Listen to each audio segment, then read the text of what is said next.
Hi guys, it's no secret that I've been a VR sim racer for some time now. I've recently acquired a new VR headset, the second revision of the Reverb G2, and I thought I would share my experience with you. Now, this is a Windows mixed reality headset that boasts one of the highest per eye screen resolutions on the market. I'm really looking forward to experiencing that screen fidelity, and hopefully I can share that with you. We're going to be pitting this headset against the Valve Index that I've been using for the last 18 months. So let's see how it fares.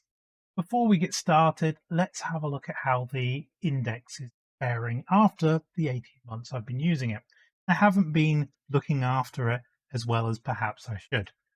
The face mask is perhaps the bit that's showing the most visible wear here, but that's not a huge problem. It's a magnetic shield that can be swapped over. I also lost a few of the original clips. Again, I fix it to the rescue and I can pick up some new ones.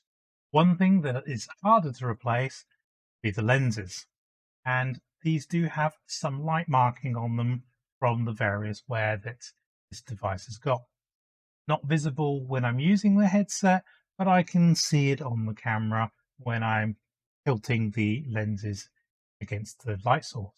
Now, considering that we're probably talking over 1,000 hours of sim racing with this headset, it's faring pretty well. The Reverb G2 model that we're having a look at here today is the second revision, and it has a couple of quality of life improvements. We have an interpupillary distance control, a magnetic face shield, and a magnetic spacer that fits in between the face shield and the headset. Now, comparing it to the Valve Index, the headset feels quite considerably lighter than the Index. I didn't really have any problems with fatigue with the Index, but it's still nice to have a little bit less weight on the front of your face. However, that weight reduction does come at the cost of the USB ports that's at the front of the Valve Index. We don't have this on the HP Reverb G2, and so that means we can't have things like the fancy frunk mod that I was sporting on that headset. Unlike the Index, the G2 uses inside-out tracking. That means that we don't have to have external sensors to help us pinpoint our position in 3D space. It's all done from the headset itself. This does mean, in theory, that the G2 has slightly inferior tracking to the Index. However, in my seated closed space position, I didn't really notice much difference. Packaging for the product is fairly lightweight. The box comes with two controllers, which is quite handy if you want to use your headset for something else. And it still comes in at less than the Index did without any such peripherals.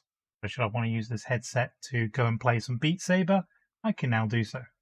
The data cable for the G2 comes separate in the box, so you have to connect it yourself. It's not an arduous task and takes about 5 minutes. So it's not a deal breaker, but it's good to know that you have to do that yourself. As I mentioned before, this is a Windows mixed reality headset. And as such, you have to make sure that you have the latest updates of your Windows operating system installed before this device will work properly. The Windows Mixed Reality portal should be on your PC when you plug this in, and it detects it, it should just load up. However, there might be some software updates that have to take place, for example, firmware on your headset. When you connect this headset to Steam VR, and you have to allow that in the Mixed Reality portal, Steam VR will go and grab the necessary drivers to get you up and running. Now, I found this out to my own horror. You have to make sure you're running the Mixed Reality portal before you start Steam VR, which then starts your game. If you don't do this, there is the risk, and this happened to me in iRacing, in R Factor 2, and in ACC. If you do this in the wrong order, then you can have side effects. I had in ACC, for example, sound playing through the speakers. That's not terrible, But the worst I had was that the game didn't show up at all in rFactor 2. It's a little bit of a pain. It's not a deal breaker, but it is a lot less of a fluid experience than, say, the Valve Index was, or in fact, any of the Oculus headsets I've used before. The first game I decided to load up with the G2 was iRacing. This game has native OpenXR support, so I thought, let's try it out. Using OpenXR without Steam VR gives you a boost of a few frames per second. Given how much money you spend on a graphics card, you might as well try to get as many frames as you can out of that hardware. Now, as I said earlier in the setup section, make sure that you have OpenXR enabled in the portal so that iRacing will load this up properly. Otherwise, it might go through Steam VR and ignore your settings. Once in game, I was blown away by the clarity that this headset offers. I regularly go back into my Rift S to play a little bit of Beat Saber and to have some fun with the family. And going from that to the Index, it is a step up, but it's not a glaring difference. Whereas going from the Rift S to the G2 is just, it's a world apart. The Index to the G2 is a smaller step, but still significant. And it definitely helped me with seeing more of the track details that are important to my racing. One issue I found with the Valve Index was that whilst it does provide a good experience, I wasn't able to see the surface imperfection on the road ahead. And that led to certain things happening and me being unprepared for, say, potholes in certain tracks. Now, that doesn't come up very frequently, but when it does and you don't know it's there, it's really weird on the feedback front. One thing that the Index does much better than the G2 is the head strap arrangement. Here you can really feel the cost-cutting measures on the Reverb, and it is a bit of a pain then to get the headset into the sweet spot that you're after. It does make the initial setup tricky, but once you've got it to your liking, you don't have to adjust it much at all thereafter, and I've not had any difficulties getting into that sweet spot since. One thing you might want to do, if you don't wear glasses, is to remove the spacer between the face shield and your reverb. For me, it reduced the field of view significantly, and it made the experience inferior to the Index. Without that spacer, it still provides less FOV, but it's not noticeably different, and you're still able to see stuff in your periphery. Now, I did want to try and capture a through the lens view for you so I could compare the Index with the G2. My camera skills just aren't really good enough. You can see here some blurry videos, but they're not really going to provide you with the kind of experience that you're going to get through looking through the lens yourself. As I suggested before, you're able to see track imperfections in more clarity with the G2, and that helps on the feedback front. Now, that helps me quite significantly. However, I don't think that's going to affect all racers in the same way. In the same way that pedals, your steering wheel, they all are going to be personal preference, and your mileage is going to vary on how much benefit this gives you. Frame rate wise, it's going to take a little bit of adjusting settings for the various games that you play to get the same frame rate that you were getting with your lower resolution headset. Now, that's to be expected. It's the same as going from, say, 1080p to 440p. If you don't change your settings, you are going to see a frame drop. Obviously, when it comes to VR, a drop in frame rate can add nausea, so you want to try and make sure that you keep your frame rate as fluid as possible.